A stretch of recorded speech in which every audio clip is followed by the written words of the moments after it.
Renekton is a terrifying, rage-fueled ascended being from the scorched deserts of Shurima. Once, he was his empire's most esteemed warrior, leading the armies of Shurima to countless victories. However, after the empire's fall, Renekton was entombed beneath the sands, and slowly, as the world turned and changed, he succumbed to insanity.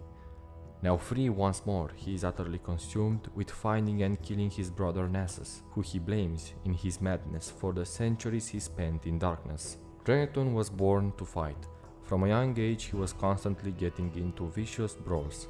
He had no fear and was able to hold his own against much older children. It was often pride that led to these confrontations, as Renekton was unable to back down or let any insult pass. Every evening he came home with cuts and fresh bruises, and while his more scholarly older brother Nasus disapproved of his street fighting, Renekton relished it. Nasus soon moved away, having been chosen to join the elite collegium of the Sun, and in the years he was absent, Renekton's skirmishes became increasingly serious. On a rare visit home, Nasus was horrified to see his bloodied young brother return home from yet another street fight. Fearing Renekton's violent nature would see him imprisoned or in an early grave, Nasus helped him enlist in the Shuriman army. Officially, Renekton was too young for his duty, but his older brother's influence smoothed away this detail. The discipline and regimentation of the army was a blessing for Renekton. Within a few years, he rose to become one of Shurima's most feared and capable war captains, and he fought on the front line in numerous wars of conquest to expand the empire.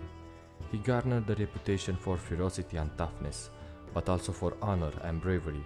Nasus became a decorated general, and the two of them served in a number of campaigns together, remaining very close despite their inherent differences and frequent disagreements. Nasus's skill lay in strategy, logistics, and history. Renekton's lay in battle.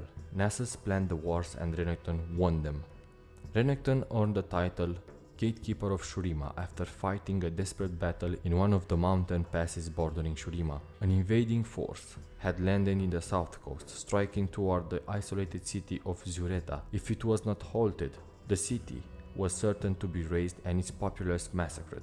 Outnumbered 10-1, Renekton and a small contingent faced these aggressors, determined to buy time for the city to be evacuated. It was a battle that none expected Renekton to survive, let alone win. He held the pass for a day and a night, long enough for a relief force led by Nasus to arrive. With barely a handful of warriors left standing, none uninjured, Renekton was hailed as a hero. Renekton served on the front lines for decades and never lost a battle. His presence was inspiring to those fighting alongside him and terrifying to his enemies.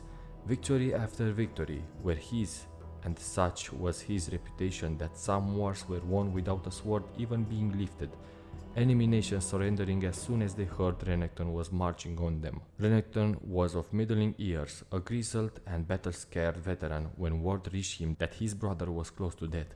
He raced back to the capital to find Nasus, a pale shadow of his former self, having been struck down by a debilitating wasting malady.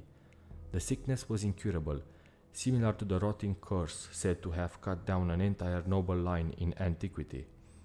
Nevertheless, Nasus's greatness was recognized by one and all. As well as being a highly decorated general, he curated the great library of Shurima and penned many of the finest literary works in the empire. The priesthood proclaimed it to be the sun's will that he undertake the ascension ritual. The whole city gathered to witness the holy fire, but the tragic illness had taken a terrible toll, and Nasus no longer had the strength to scale the stairs on the ascension days. In the ultimate act of self-sacrifice and love, Renekton lifted his brother in his arms and climbed the final steps, fully expecting to be obliterated in the process by holy energies of the Sun Disk. He deemed his sacrifice a small thing to ensure that his brother would live on.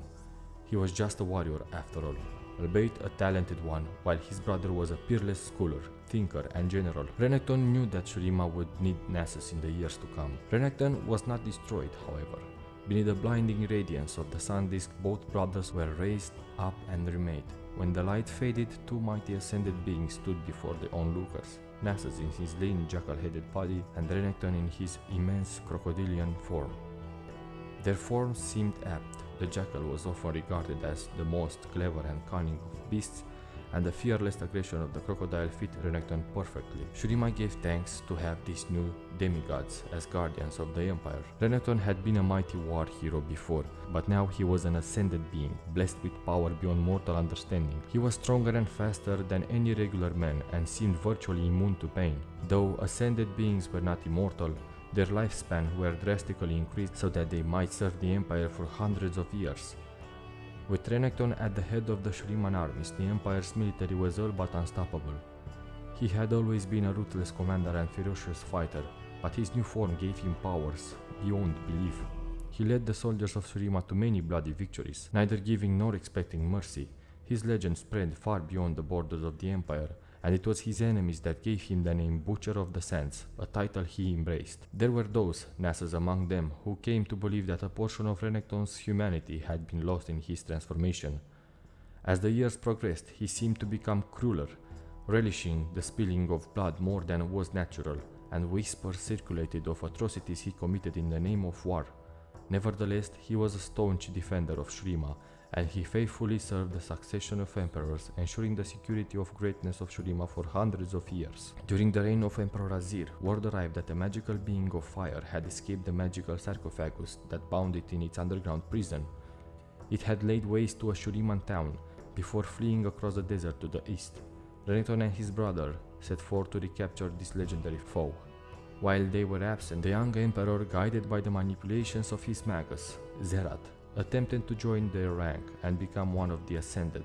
The results were catastrophic.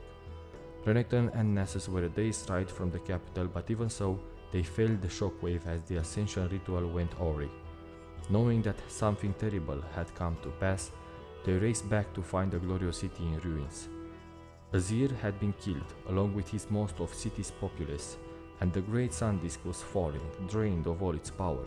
At the epicenter of the ruin, they encountered Zerat, now a being of pure, malevolent power. The brothers sought to bind Zerat in the magical sarcophagus that had held the ancient being of fire.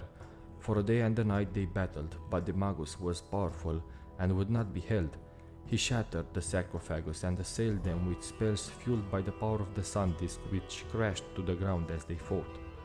Knowing that they could not destroy Zerat, Renekton finally wrestled him into the depthless tomb of the emperors and bade his brother seal them inside forever. Knowing there was no other way to stop Zerat, Nasus reluctantly did as his brother ordered. As Renekton and Zerat fell into darkness, Nasus sealed the tomb for all eternity. In the darkness, Zerat and Renekton continued their battle. For uncounted years they fought as the once great civilization of Shurima collapsed to dust in the world above. Zerat whispered poison in Renekton's ear, and gradually, as the centuries rolled on, his viperous words and the ever-present darkness took its toll. The magus implanted the notion in Renekton's mind that Nasus had sealed him in on purpose, jealous of his success and unwilling to share his ascension. Piece by piece, Renekton's sanity cracked. Zerat drove a wedge into these cracks, corrupting his mind and twisting his perception of what was real and what was imagined. Thousands of years later, the tomb of the emperors was opened by the mercenary Sivir, freeing Renekton and Zerat. Renekton roared his fury and thundered out into the Shuriman desert, sniffing the air for the scent of his brother. Renekton now roams the deserts, seeking the death of Nasus, the traitor he believes left him to die. His grip on reality is tenuous at best, and while there are moments when he resembles the proud, honorable hero of the past, much of the time he is little more than a devolved, hate-maddened beast, driven on by the thirst for blood and vengeance.